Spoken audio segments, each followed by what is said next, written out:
नमस्कार, मैं the young truth. क्या ईरान और इसराइल के बीच चल रही जंग अब निर्णायक मोड़ पर पहुंच चुकी है? अब जबकि इस जंग को शुरू हुए एक हफ्ते से ज्यादा का वक्त बीत चुका है, नेतन्याहू की हालत दिन ब दिन बिगड़ती जा रही है।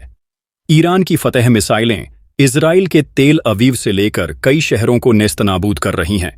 लेकिन सबसे बड़ा सवाल अब भी बना हुआ है, क्या अमेरिका और डोनाल्ड ट्रंप ईरान पर हमला करेंगे? डोनाल्ड ट्रंप ने हाल ही में बयान दिया कि मैं कुछ भी कर सकता हूं या शायद नहीं। किसी को नहीं पता कि मैं क्या करने वाला हूं। जब उनसे पूछा गया कि क्या अमेरिका इजराइल के साथ मिलकर ईरान पर हमला करेगा, तो उन्होंने कहा कि अगले 1 या 2 हफ्तों में किसी भी संभावित कार्रवाई पर निर्णय लिया जाएगा। उन्होंने ईरान से कहा कि या तो बिना शर्त आत्मसमर्पण करो या जबरदस्त हमले के लिए तैयार हो जाओ।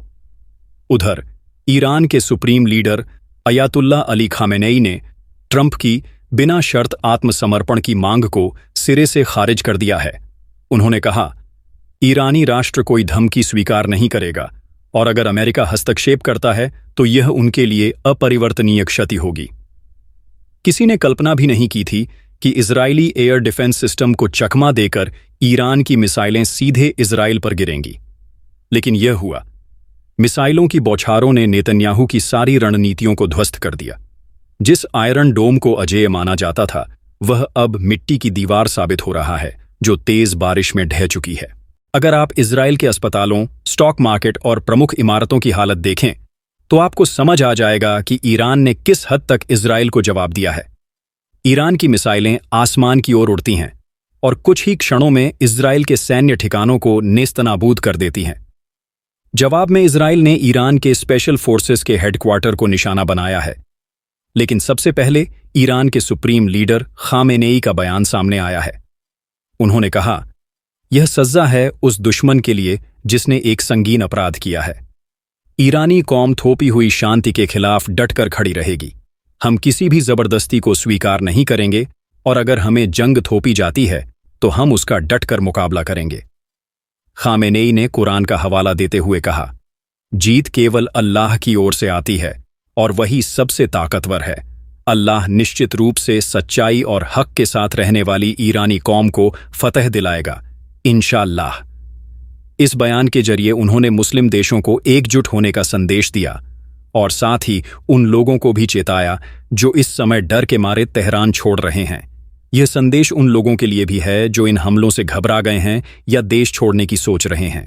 इस बयान के जरिए उन्होंने मुस्लिम देशों को एकजुट होने का संदेश दिया और साथ ही उन लोगों को भी चेताया जो इस समय डर के मारे तेहरान छोड़ रहे हैं। ये संदेश उन लोगों के लिए भी है जो इन हमलों से घबरा गए हैं या देश छोड़ने की सोच रहे हैं। इधर इजरायली प्रधानमंत्री नेतन्याहू कह रहे हैं, हम जीत रहे हैं, लेकिन साथ ही वो यह भी मानते हैं कि उन्हें जबरदस्त नुकसान हो रहा है। यह स्वीकारोक्ति इस बात की गवाही देती है कि जो कुछ दुनिया से छिपाया जा रहा है वह हकीकत इससे बिल्कुल उलट है। अब आखिरी सवाल यह है, क्या इजराइल वाकई हारने की कगार पर है? क्या ईरान अपना बदला पूरा कर पाएगा? तो दोस्तों, ये थी आज की पूरी रिपोर्ट ईरान और इजराइल के बीच उस जंग की जो सिर्फ मिसाइलों की नहीं बल्कि सच्चाई और घमंड की टक्कर है। अब फैसला आपके हाथ में है। क्या आप इस सच्चाई को दुनिया तक पहुंचाना चाहेंगे? अगर आप भी मानते हैं कि मीडिया को निष्पक्ष और निर्भीक होना चाहिए, तो इस वीडियो को लाइक करें, अपने दोस्तों के साथ शेयर करें और हमारे चैनल को सब्सक्राइब करें। मिलते हैं अगली रिपोर्ट में एक नई सच्चाई के साथ। तब तक के लिए सच बोलने से डरना नहीं है, क्योंकि डरने वाले बदलते नहीं और बदलने वाले डरते नहीं। जय हिंद।